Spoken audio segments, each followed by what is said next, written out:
Muito bem, para você que nos acompanha na TV Todo Dia, eu vou trazer agora as informações do esporte, isso mesmo. Tem Copa do Brasil, tem jogador anunciado pelo Palmeiras, tem também convocação que vai desfalcar o Corinthians, que pode desfalcar o Corinthians na segunda partida da final do Paulistão, e tem também a notícia de Paulo Henrique Ganso. Vamos começar pela Copa do Brasil, com o fim da segunda fase, já estão definidos os potes para a terceira fase da Copa do Brasil. Ainda não é as oitavas de final. Ainda é a terceira fase da Copa do Brasil. Jogos de ida e volta, empates ali no agregado, vai para pênaltis ainda. Então tem toda essa situação antes de chegar nas oitavas de final. Vamos conhecer então agora os clubes que passaram de fase e colocar ali, diferenciar cada um de um pote. O pote 1, os times do pote 1 enfrenta os times do pote 2, tá? Então os times que passaram de fase na Copa do Brasil são Aparecidense, Atlético Mineiro, Bahia, Botafogo, Botafogo da Paraíba, Brusque, Capital do Distrito Federal, Ceará, Corinthians, CRB, Criciúma, Cruzeiro, Flamengo, Fluminense, Fortaleza, Grêmio, Internacional de Porto Alegre, Maracanã, Maringá, Náutico, Novo Horizontino, Operário do Paraná, Palmeiras, Paysandu, Bragantino, Retrô, Santos, São Paulo, Vasco, Atlético Paranaense, Vila Nova e o CSA. Esses dois últimos times que eu mencionei aplicaram goleadas no fim dessa segunda fase, tá? O Vila Nova ganhou de 5-0, o CSA também, tá? Bom, os potes. Pote 1, os times que não vão se enfrentar nessa terceira fase. O pote 1 vai enfrentar o pote 2. Estão no pote 1 os principais, né? Flamengo, São Paulo, Palmeiras, Corinthians, Atlético Mineiro, Fluminense, Botafogo, Fortaleza, Grêmio, Bahia, Internacional, Bragantino, Vasco, Santos, Cruzeiro e Atlético Paranaense. Esses times vão enfrentar os times do pote 2, que são Ceará, e não estão na ordem, tá? Ainda vai haver o sorteio. Ceará, Criciúma, CRB, Operário do Paraná, Botafogo da Paraíba, Brusque, Novo Horizontino, Paysandu, Náutico, Aparecidense, Retrô, Maringá, Maracanã, Capital do Distrito Federal, CSA e Vila Nova. Tá? Não teremos nessa terceira fase confrontos de times que estão na Série A do Campeonato Brasileiro. Tá? Todos os times que estão na Série A do Campeonato Brasileiro ou estão na Libertadores, eles estão no pote 1. As outras equipes menores ranqueadas estão no pote 2. Tá? Bom, a previsão é que esses jogos aconteçam no final do mês de maio, no final do mês de abril, início do mês de maio, tá? Esses jogos da terceira fase. E só para vocês terem uma noção, quem passar da terceira fase, independente se é time da Série A, da Série B, da Série C ou D, ou sem divisão, está só na Copa do Brasil, vai levar para casa R$ 2.315.250 reais, tá? R$ 2.315.250 reais. Nas oitavas de finais, esse valor já muda um pouquinho. Vai para 3.638.000. As quartas de finais, 4.740.000.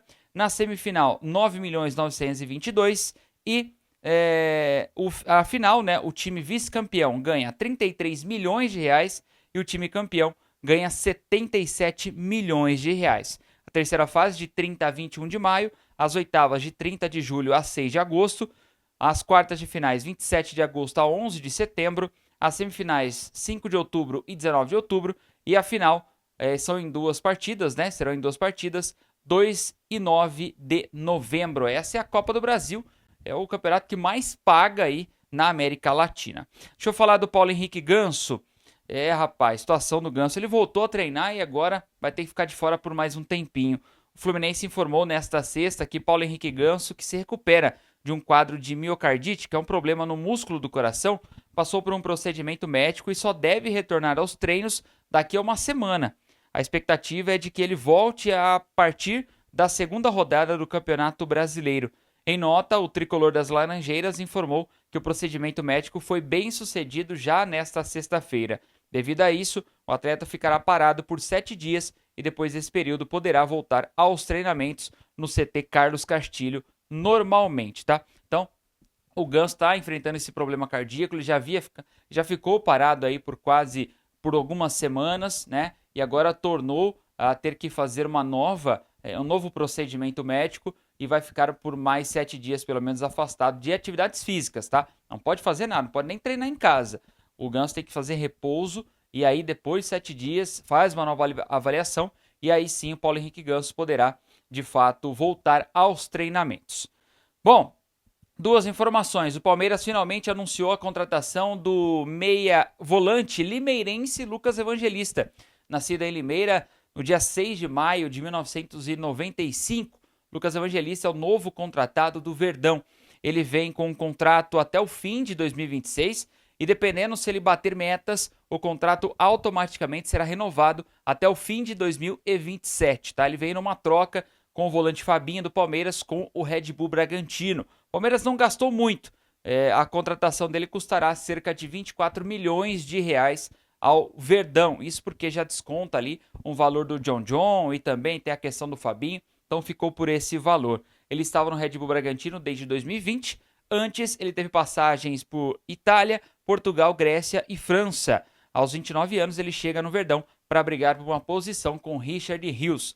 É um jogador ali que eu particularmente conheço bastante, sou amigo do Lucas Evangelista, estudamos juntos e tudo mais, foi destaque aqui em todas as escolinhas de futebol quando tínhamos dos 8 aos 15 anos, depois ele foi para o Desportivo Brasil, depois para o São Paulo e aí teve essa carreira brilhante, hoje está com 29 anos, boa sorte ao limeirense Lucas Evangelista, que está no seu clube do coração, né? Ele não afirma, mas a gente sabe que é o clube do coração dele.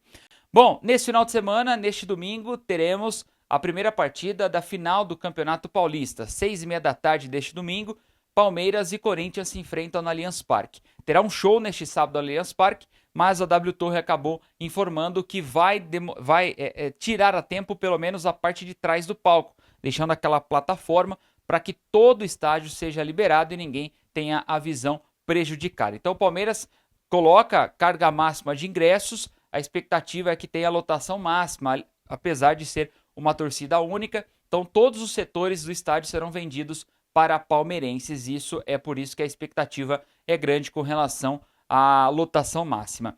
Definida a arbitragem também, no primeiro jogo, Rafael Claus, de Santa Bárbara do Oeste, será o dono do apito. E na segunda partida, o jovem Matheus Delgado Candançan vai apitar o jogo na Neoquímica Arena. Para esse segundo jogo a gente vai falar bastante ao longo da próxima semana, porque vai ser só dia 27 de março e nesse meio tempo tem a data FIFA.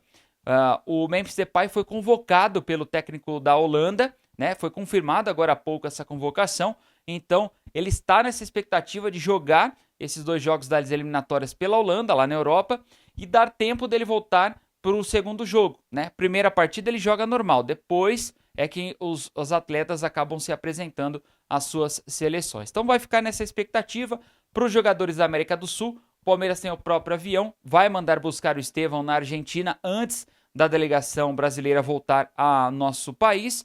E os outros jogadores, né, do Palmeiras foram convocados às suas seleções nacionais. O Palmeiras também fará essa força-tarefa. O Corinthians, que tem o Castilho e também o Martínez entre os convocados de suas seleções. O Corinthians também vai fazer uma força-tarefa para ter esses 2 estrangeiros de volta a tempo da segunda partida da final do Paulistão. Mas isso é assunto para as próximas edições aqui do nosso Esporte na TV Todo Dia. Um abraço.